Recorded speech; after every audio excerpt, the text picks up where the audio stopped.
Hi, this is Pat Iyer with Writing to Get Business, and I have with me today Mitchell Levy, who is somebody I spent some time with, drinking wine with, I believe, in Miami, maybe Those were the more than a days. year ago. Yes, in a bar in Miami, back when you could be in bars in Miami. Mitchell has a varied experience as an author, as a publisher, as a person who helps authors focus on their credibility and their sources of credibility. And I wanted him to come on the show to share some of his expertise with us. Welcome to the show, Mitchell. Pat, thanks for having me. And yeah, I do. You bring back memories. How cool would it be to sit in a bar and watch people walk around and order from a bartender without a mask on? It would be cool indeed, and I think those days will return eventually, but Yes, they unfortunately will. not right now. Yeah, yes, they will. I want to take you back. I know that you have written many books. How did you first get involved in writing books? So at the moment, I'm at 64. I'm about 70% done with my 65th book. My first book, I was working for Sun Microsystems. It was in 1988, just to go back a couple years.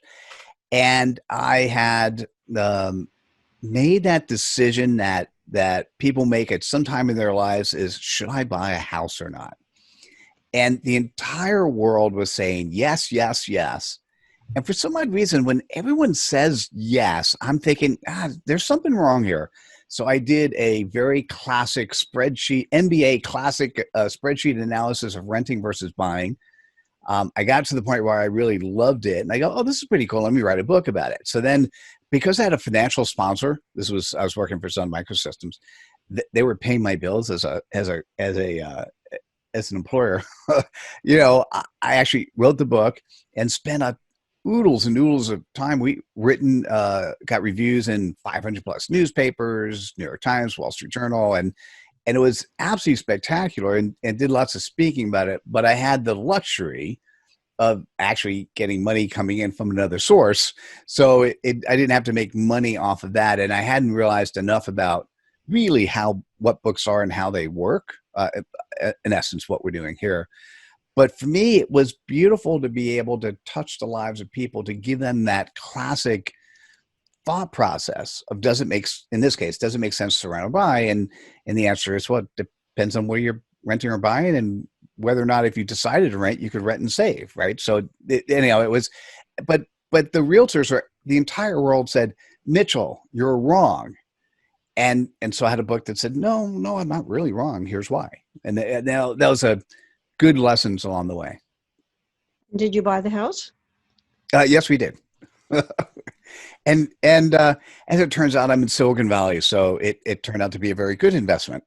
Oh, yes, yes. Those little houses in your area are worth millions of dollars, or they were at least at one time. Who knows what they are now, but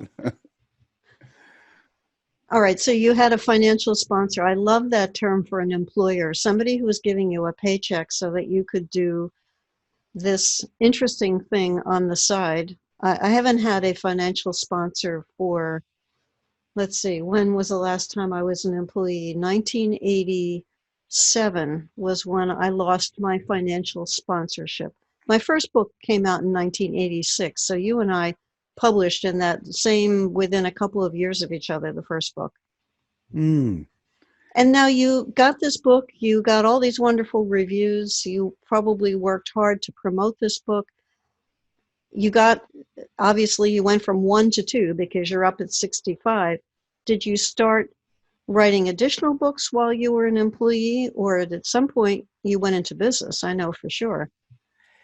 yeah. So during the dot-com days, so I left Sun Microsystems in '97. I became a strategic consultant, helping companies figure out what e-commerce was.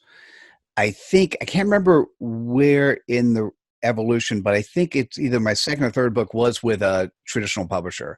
So it was with New Writers Looking Up on the Wall, New Writers Press, which was a Prentice Hall imprint. And that was that classic approach where it's 1,000 hours of time and they put it out there. And the book came out about 3 months before the dot bomb crash. So I needed another year to make that one really do, because it was called Evolve or Die, which was a beautiful, beautiful focus on the book. In 2005, I started a publishing company. I've published over 850 books. And that's when I started doing a lot of writing, because I always thought the goal of the publishing company, so between 2005 and 2017, I thought the goal of the publishing company was to make my job, if I was the customer, easier. And my job was, how can I write books quicker? And so that's, I got processes, I got approaches in place. And I actually, Pat, got to the point where I have figured out how to write a book in 8 hours. Now, this is a social media enabled ebook, which you could turn into a physical book, but how to write that in 8 hours. And at the end of 2016, I did a Kickstarter, and that Kickstarter hit 250% of goal. Now, how you make Kickstarters or crowdfunding campaigns work is you take a product or service you offer in real life and you offer it at a discount. 20 people paid us that when they wrote their book, 8 hours, when they wrote their book, we'd publish it. So I'm going to fast forward a year. 2017, at the end of 2017, I did a TED Talk. And that was a beautiful time because it got me off of we go through life with a certain perceived set of notions. And when you're doing something like a TED Talk, the focus is, can you create an idea worth sharing? Mm-hmm. Well, it can't be my business idea. It can't be something that's commercially viable for Mitchell Levy and what I do. It has to be something that everyone wants. And so as I was thinking about the world in a different way, I looked at the results from the Kickstarter. We had 20 people pay us that when they wrote their book in 8 hours, we'd publish it. And at the end, normally I go through the process with somebody. Hey, can you guess how many people wrote? I'm just going to put up my numbers. 2 people in 1 year wrote their book. So obviously that bothered me. I know 2 people spend 8 hours to write their book. So what happened is I went to 5 people who paid. And I said, listen, how about I write it for you? Let me do an interview. Let me do a little bit let me put the process in place and let me figure out how we could write it for you. One person said yes. So now typically what I do is I say 3 people out of 20 wrote their book. We just happen to write the 3rd one. And the interesting part is, first of all, that bothered me. That means 17 people couldn't find 8 hours in a 12-month period to do something they paid for that would be beneficial for them. Now, I'm going to make it worse. And this is what made me decide that my business is not going to be the traditional publisher. I went to my friends in the online learning space. I went to my friends in the internet marketing space, and they both said essentially the same thing. They go, Mitchell, do you realize that 3 out of 20 is a 15% utilization rate? And that's fantastic. And Pat, I'm telling you that I'm like, okay, I don't want to be in a business to sell things people pay for but don't use. So what I ended up doing is I swapped my business or morphed my business into We Are Done For You book writing service. And so I created a writing school. We ended up having, now we've had 50 graduates of the writing school. And now what we do is something completely different. And that is generally it's the person who's my client, busy, successful professionals who are looking for more credibility with a book, because that's what you use a book for. It's you're writing to get business. Your tagline is so beautiful. So looking to get credibility with a book and have no time. And the answer today is 4 months from the time we start. After doing a 3-hour interview to really pull the genius from their head, we have ghostwritten, published, distributed, made them Amazon best-selling authors, and they've spent 10 hours or less. And what's happened is that what ultimately happens, so this is not the same stuff you do, right? So I have clients who want, they want books which are 25, 50,000 words. The books that we do are somewhere around 8 to 10,000 words. And it's just different. Can I share, is this podcast only or visual? This is a video. Awesome. I knew we were videoing. I just didn't know if we were doing both. So often what happens in our books is I'm a big fan. I just want to show the difference between what you guys do and what we do, what you do and we do. So we have color ID inside. We have QR codes that point to videos where the author is talking about the book. But because most people are not reading books, they're either listening to them, this asset is intended to help you be more credible. This asset intent is to show that you're an expert in your space. So what we do is we pull together 140 aha messages. And so what happens is if you read any one of these things, this is sort of like in the old days, the cliff notes. It's the summary of what's inside your head. It is that thing that says, hey, I am expert at this. And so part of it is it's a 140-day media calendar, editorial calendar, because you could hold up your video camera, read an aha message, talk about it for 2 to 3 minutes, and now you've got your video for the day. What it really does, though, is it frees you up for what you really want to do with a book.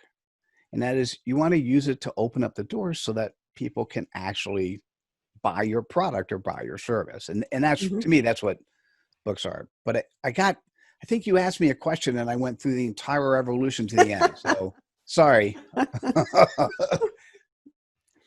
Well, you used a phrase earlier, and I think it'll become clearer as people saw the book, but you say was it social media enabled book?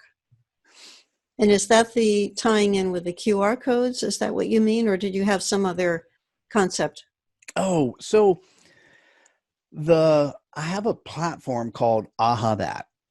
So it's just ahathat.com. It has close to 1 million users. It has close to 55,000 aha messages. So if you went to ahathat.com and you just sign up for an account, it's free to use, free to share. You have 55,000 messages of other authors you could share. I call that spreading cred dust. It is my cred dust spreader. So you're getting other people's content that they've written down in AHA format, and you're sharing it on Twitter, LinkedIn, Facebook. And there's an automated tool where you can automatically share it. So what happens is the social media enabled ebook, or what's called an AHA book, is comprised of 140 AHA messages that are sitting on that platform. The physical books that we deliver, and whether it's physical, and actually Kindle isn't physical, but we do books in Kindle and Audible as well as paperback hardcover. And those books, a social media enabled ebook, it's instead of like, in the old days where you'd pick up a book and it's this long, and you go and you read through the content of the book and you go, okay, let me put a highlighter here. Oh wait, I want to share this on social media, and then you retype it in, right? So, and there's nothing wrong with that approach, and particularly academically, it makes sense. And depending on the audience you're going after, a style of book like this makes sense. For the audience that we're working with, those that are attracted to what we do, what they want is they want to demonstrate that they have expertise at solving a particular pain point their author has. Their client, their prospect has. And so what happens is we've already taken the content and put it into shareable format. And so the AHA message that sits inside the book is also available on the AHA That platform, so it's easily shareable. The QR code, each book has somewhere between 8 to 10 videos where the author's talking about that content, because a book is a two-dimensional object. And I want the person who is the author, if the goal of the book is to allow them to be seen and to be heard and to be felt in such a way where I might want to hire that person either for speaking or consulting, well, then you want to share them in multiple formats. So that's why we incorporate video and social and all the other things that we include. Did that answer your question? It did. Okay, good. Yeah, it gave me some ideas for sure. I have put together 52 writing tips in a book, but they're more the length of blog posts as opposed to what you're describing. The 140 makes me think about the 140 characters that Twitter used to allocate to us and now has been doubled in size. And by the way, that's how originally the concept. So the evolution of my publishing company was, first it was 25,000 word books that people would come to us with. Then it was a book series called 42 Rules, and that was comprised of 42 500 word articles. And we've got 25 to 30 books in that series. And then the Think Aha series was 140 essentially Twitter-sized quotes, and I just did 140 by 140, so 140 aha messages because we had 140 characters. And now that there's 280, it's just some of the aha messages are bigger than they were in the past. Right, right. We'll just tell Twitter not to make any more changes because then that would throw off your business model. Then you'd have to have 300 or was 280. That would be 560. Would be double if they doubled it again. Yeah, it's all about paper, right? At the end of the day, this is a typical size book for us. I like 120 pages. I just like the spine size. For this particular book, same style. What ended up happening, Pat, is we added the author himself. It's a great book, by the way. It's I'll share it to you in a second. But the author himself had an ebook. So this is Lee Smith, and it's called Hire Smarter. Wait, Hire Smarter, Sell More. Sorry, I couldn't read it backwards. And it's great content, and this would normally be the size of the book. Mm-hmm. The rest of this, the author had an existing ebook already done. And so I think part of what happens when you do your ghostwriting, part of what happens when we're doing our ghostwriting is when I was doing the interview with Lee, he goes, he starts talking and quoting from the ebook. And at one point in time, I said, I think we should include the ebook in the appendix. He goes, you could do that? I go, well, it's, yes. But what was really fascinating is that conversation I have with the author. It's not about them figuring out how to best present who they were in the past. Because that's not what a book is. What a book that you're using to help get business tomorrow, it's how to present what you've known in the past in a way that people want to use your service or product in the future. So what ended up happening before Lee gave us his ebook, he had to rewrite it based on the conversation we did to put the book together, because he had a new thinking process of how to approach the audience he was going after. And to me, the success when you work with somebody is not just that single asset, whether it's a book or something else, or podcasts or another tool to use for credibility, or I have a platform for LinkedIn. How do you get a good LinkedIn profile? There are different tools that build credibility, but the result of success of anyone like you and me is that the person we've worked with is actually using the book to close more business, and that to me is at the end of the day the most important thing. I know we were talking before we started recording about the importance of credibility, and it's something that is an underlying theme in many of the interviews that I do, is that authors know that having a book, no matter how it's published, and assuming that it's been well edited and it's got great content, just puts them ahead of other people who have all that knowledge but haven't put it down on paper. What have you seen has happened to the authors who you work with in terms of their credibility as a result of publishing? Whether it's me or other people, it's all the same. Credibility is an interesting thought and approach. And so I'm actually interviewing 500 thought leaders on credibility. We're at 443, 17 this week. We're going to be at 5. By the time people watch this, we'll be at 500. And what happens is when we get to meet somebody, and we meet them from so many different areas. One of the cool parts about having a book, it's another way to meet somebody. And what authors often think about is how many books I can sell. And so one of the first things that happens when I talk to an author is it's never about how many books you sell. It's about how many books you get in the hands of your prospects. Now, if you actually sell books and I write nice royalty checks for you, that's even better. But that's irrelevant. So when you're speaking at an event, when you get back to like when we're speaking physically at an event, it's about how many books can you hand out. Now, if you could find a sponsor who wants to actually buy books that you could hand out to those in front of you, even better. What happens is, and particularly with the AHA books, is those things that people would say all the time, those catchphrases, those things that capture people's attention. And I'll share one of mine, which is one of my favorite. And this is to do with both thought leaders and also credibility. So this is from my TED Talk. The book is called Being Seen and Being Heard as a Thought Leader. And I probably share this at least 2,000 times. And I typically go to aha number 4. And what it says is good thought leaders are at the top of the mountain. Great thought leaders are at the bottom of the mountain, helping others climb up. Mm. And what I even have, this is somebody who, it's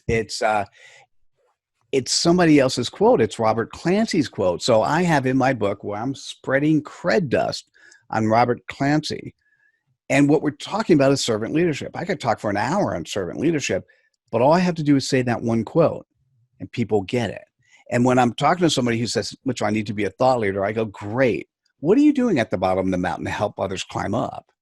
And by the way, if they're at the top of the mountain and they're barking orders, those are typically authors I don't work with, right? Because I want to work with the person who knows their community and wants to help the community be successful. And so the benefit of having this asset called a book is you now reference that in what you do. And I just wanted, as opposed to telling you what happened, I gave you an example. Mm-hmm. Over 2,000 times, I have used a quote from my book in what I do to increase the credibility of who I am and what I'm doing. And that's what we allow all of our authors to do and encourage them to do. And what they find is their quotes have had some of my authors who have had quotes go viral. Can't promise virality, right? That's just something that happens. Many of our authors have created videos using their aha messages. And so it comes down to, are you an expert at what you do? And the answer is you hold up a book, and here's another one we did, which was an anthology book, Turning Ideas into Impact. These are 16 Silicon Valley consultants that all contributed to an anthology book.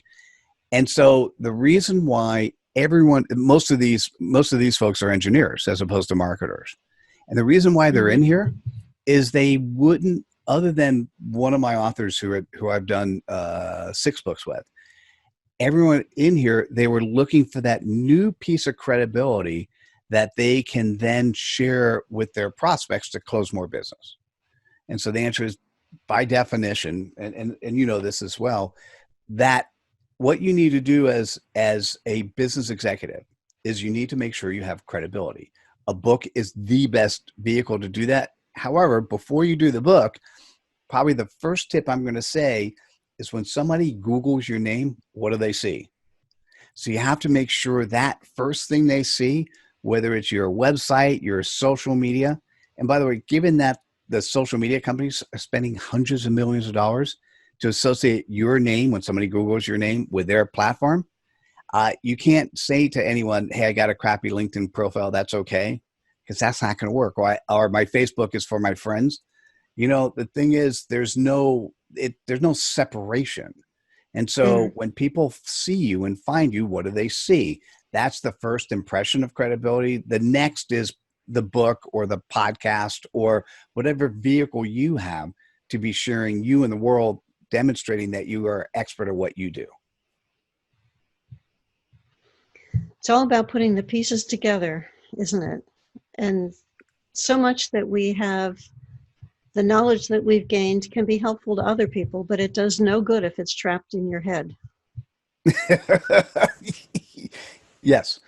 And that's where, I think that's where what you and I do as ghostwriters are important, is a lot of times when people say, I have this knowledge in my head and I have to write it. What I'm going to say, Pat, is you do have this knowledge in your head and it has to be written, but it doesn't necessarily have to be written by you. As a matter of fact, I would encourage you not to write it. In life, it's all about time and money. If you have infinite time and no money, you got to write it yourself. If you have ample money and time is tight, then getting somebody else to write it for you, because at the end of the day, I'll give you my thoughts on time. I've mentioned a couple of times, I'll give you a different example book. I like 120 pages. I just love the spine size of 120. A 50,000 word book is more like 160, 180 pages. But I like it when people say, oh, I could read that. And Mhm. the question becomes, if you're going to write a 120-page book and you do it yourself and you've gotten good at writing, I've figured out it's about an hour a page. So it's about 120 hours. If you're going to publish the way that our publishing company does, we spend 200 hours on making sure it's distributed around the world. We maintain it on a continual basis. So that's 320 hours. So if you have knowledge inside your head, here's a question I'm going to say. Should you spend 320 hours and save some money and take all the time to do it and figure out and learn what does it mean to be a publisher and self-publish and all that stuff? Or for us, for instance, and I'm not sure how long it takes with you. It's a different model because they get a significantly different book when they work with you, Pat. But with us, it's a 10-hour process. I'd rather you spend 10 hours with us and 310 hours doing two different things. One, market. Now that you have a Amazon best-selling book, which is part of our service, make sure it gets in the hands of the people who could hire you. But the other thing is, the way the world works today, I'd spend the incremental time building an online course. Like there's a certain price point you can charge for a book. Typically our paperbacks are $20, our hardcovers are $25. And books don't sell the way they used to book. You're not going to make a ton of money based on book sales. Some of our authors do, but typically that's not where you're making money. You're making money on the other stuff, Mhm. speaking, consulting.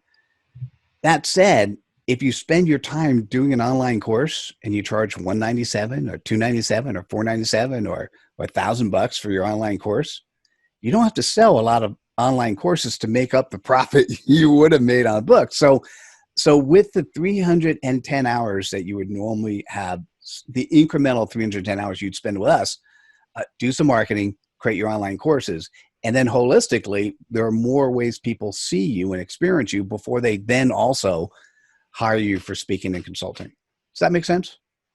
It does. In fact, a couple of months ago, I took my newest book and turned it into an online course and got 16 people enrolled at $397 Yeehaw. compared to what I got from selling the book for $29.95. Exactly. Like how hard would you have had to work to sell the amount of books you needed to make to be able to make the money, the 5K you made with the course, right? And you do the dynamics of time, it's like this no-brainer.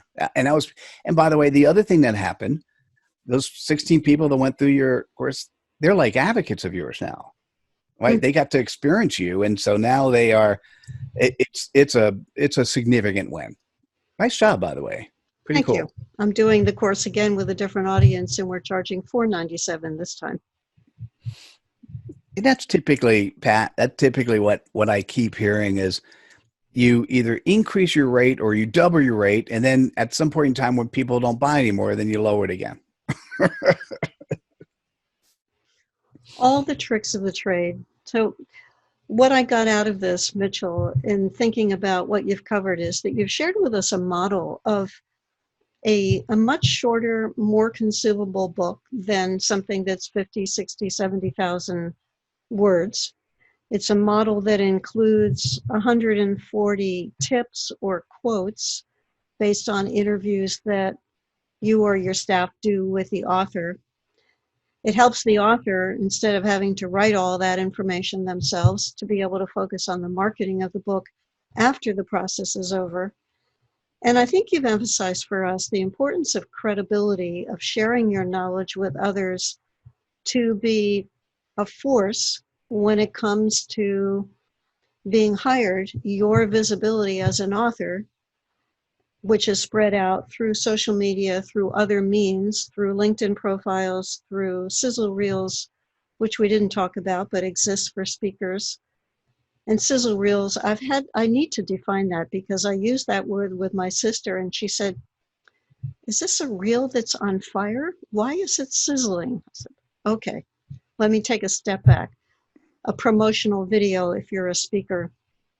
But all of those things come together to help enhance your credibility.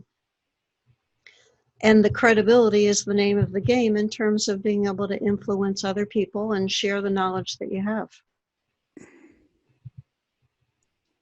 Yeah, I'll do two things quick. First, I'm not always sure that credibility is necessary is one of those that the end goal of credibility is that you're influencing people. I think the end goal of credibility is that you get to accomplish your goals, which may be influence. It may also just be helping and supporting. Mhm. And that's the thought the on the sizzle reel. That's one thing that's uniquely different for me. And when I give you the link at the end, people can go and see these.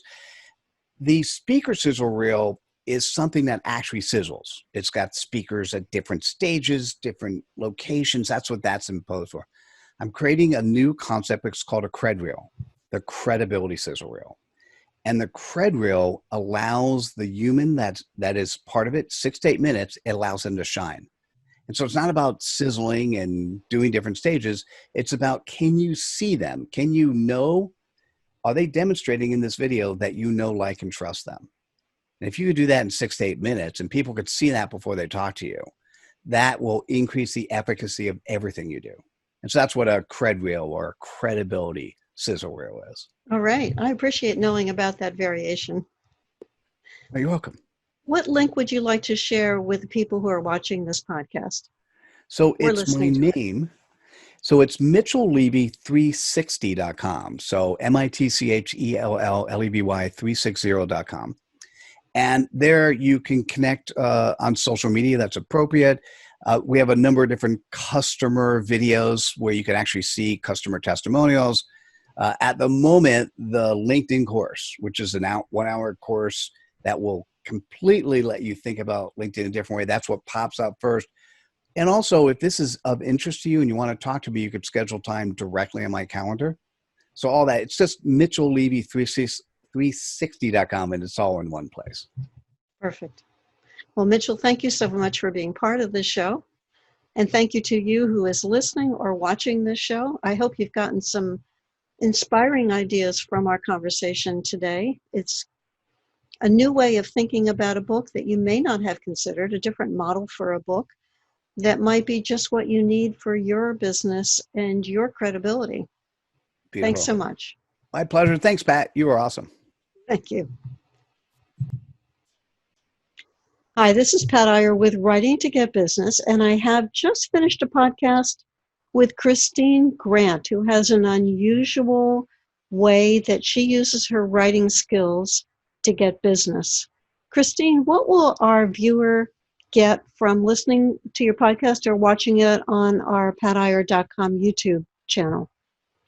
My hope is that the audience will feel inspired, that no matter what sort of emotional baggage they've been carrying around for any sort of issue or dynamic with anyone in your right now, or maybe from childhood or a long time ago, that you will understand there is a way of letting go of that.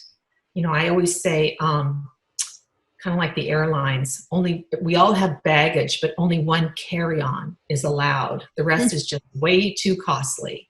So with my service for helping people to find the words that they really want to say is the key to a matrix that opens the heart and can heal, mend, and up-level or enhance any connection with another.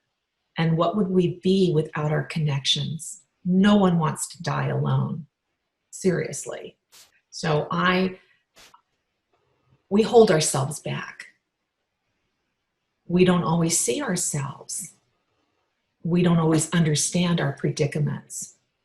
So I help people to glean a bigger, more powerful understanding that actually allows them to enjoy their connections, to wake up with a smile, to sleep better, to stay young. Because all of that worry and stress and fret is very damaging on many levels. So I hope to, again, inspire through my letter writing service, which is called Inspired Heart Letters. And thank you so much. This has been a joy. Thank you, Christine. And to you who's just heard Christine Grant, be sure to catch her program when it appears on Writing to Get Business.